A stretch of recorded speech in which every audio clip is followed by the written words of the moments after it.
We have been looking at linear regression.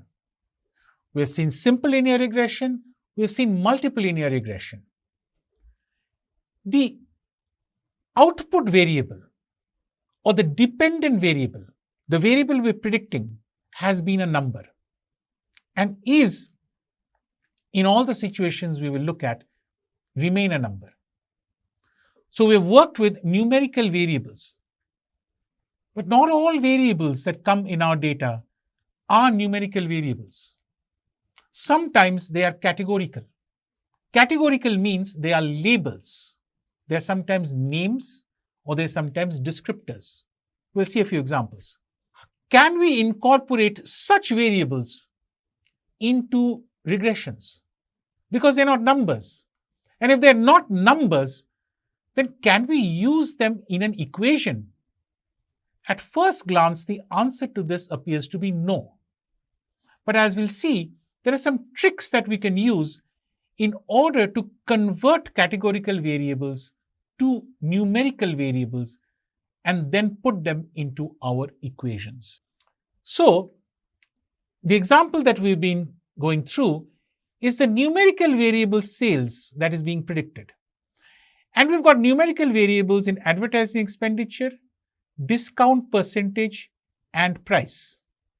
But now let's suppose that we want to add the popularity of the product. And the popularity of the product may be measured not as a number, but as some kind of graded categorical variable. Something that is a descriptor. Now, can I form this equation? Obviously not directly, because I don't have a number for popularity. So multiplying B4 by something that is not a number doesn't make any sense. So I've got to do something with the variable. Let's investigate what we can do. Categorical variables can be fitted in equations that have numerical variables as well. Categorical variables can also be fit in equations that are entirely categorical. In fact, there are businesses that insist on converting all numerical variables to categorical variables before starting, and businesses that insist on converting all categorical variables to numerical variables before starting. That's a principle of data management, and both sides have their advantages and disadvantages depending on how you like to store and describe data. It's an organizational thing rather than a matter of statistical convenience. So, categorical variables are not numbers. Our challenge is to represent them by numbers. How can we do that? The reason we're trying to do that is we need to directly put them into a linear regression model, and we need a sensible numerical format in order to be able to do that. A way to think about this is to say, is there a way that I can encode a categorical variable, a label variable, like, north, south, east, west, or a name variable into a number, code it as a number. This is called encoding. So I'm going to code a description or a non-numeric variable into a numeric variable. Are there sensible ways of doing that? You can do that with what's called label encoding, in which there are some natural mappings between the label and the code. And where there isn't such a natural mapping, we have to do something a little more sophisticated called one-hot encoding, which somehow captures each variable within a numerical setting, despite the fact that there may not be the ability to match a label. Let's take a look at examples of both of these kinds of things. In label encoding, we assign a unique integer to each category. In other words, we assign a unique number to each label. Usually an integer makes it easy, but it doesn't have to be an integer. But an integer helps us organize a label better. It also helps us in another way, that the order of the integers represents the order of the categories. Because integers, I know that 1 is less than 2, is less than 3, is less than 4, etc. And so, if I know that the categories are somehow ordered as well, what's called an ordinal variable, then I can use the ordering of the integers to represent the order of the categories. That's very powerful indeed. That, in fact, is the bigger reason for label encoding with integers. What was the category variable that we had? Popularity. So by some means, let's suppose that we have categorized our popularity variable, or the popularity of the mobile phone, or the popularity of the device that we are selling, into 5 categories. It could be any number of categories. Very low, low, moderate, high, and very high are words associated with these popularities. We can encode them. A bad way to encode them would be to encode them alphabetically. Let's say by beginning with high and then moving on to low, etc., and ending with both the veries at the very end. That's not a very sensible way to do that. The natural ordering is gone. This is called lexicographic ordering.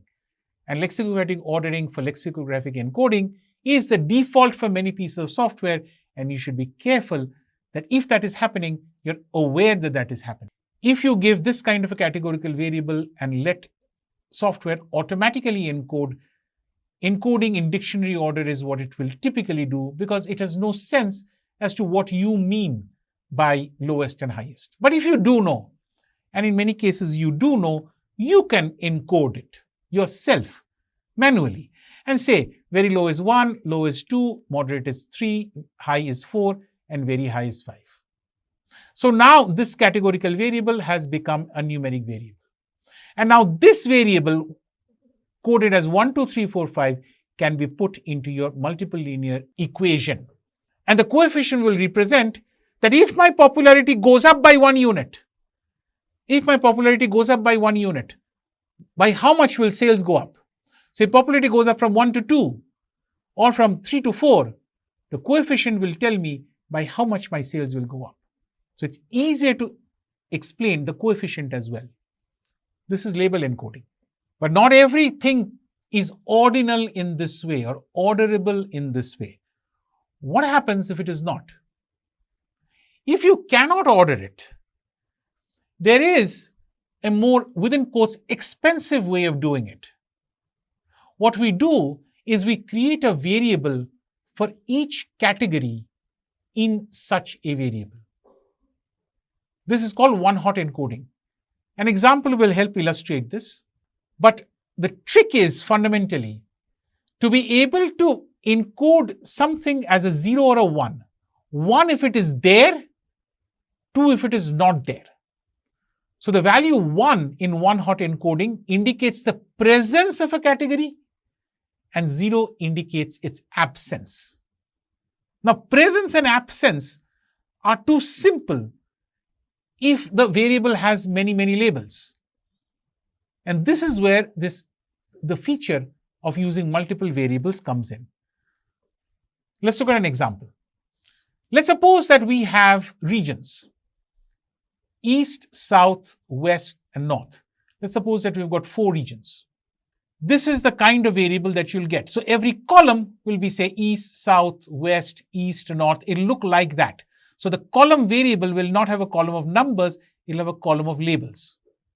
What do we do with this variable? I now can't go lexicographic, and there is no natural ordering of the variables. So what we do is we actually create 4 variables from here: region subscript north, region subscript east, region subscript west, and region subscript south. You can name the variables whichever way is convenient to you. This is often a software default. So when you one-hot encode the region column, the one-hot encoding algorithm will say how many different labels am I seeing here? And let's say I'm seeing 4 labels. It'll then create 4 variables. For each of those variables, it'll now ask, is it north? And in the region variable, it's not north. So 0, 0, 0, 0. In the last case, it'll be 1 because the region variable is taking the value 1. So region north will take value 1. If the variable is north, it'll take value 0 if it is not north. Region east will take the value 1 for the first row and will take the value 1 for the 4th row, where the categorical variable region is actually set at east. For the other possibilities of south, west, and north, it'll take the value 0. So I've now, using this kind of binary flag, managed to capture a complicated categorical variable assuming no ordering and using only two numbers, 0 and 1. The price I have paid is that I have replaced one column of data with 4 columns of data.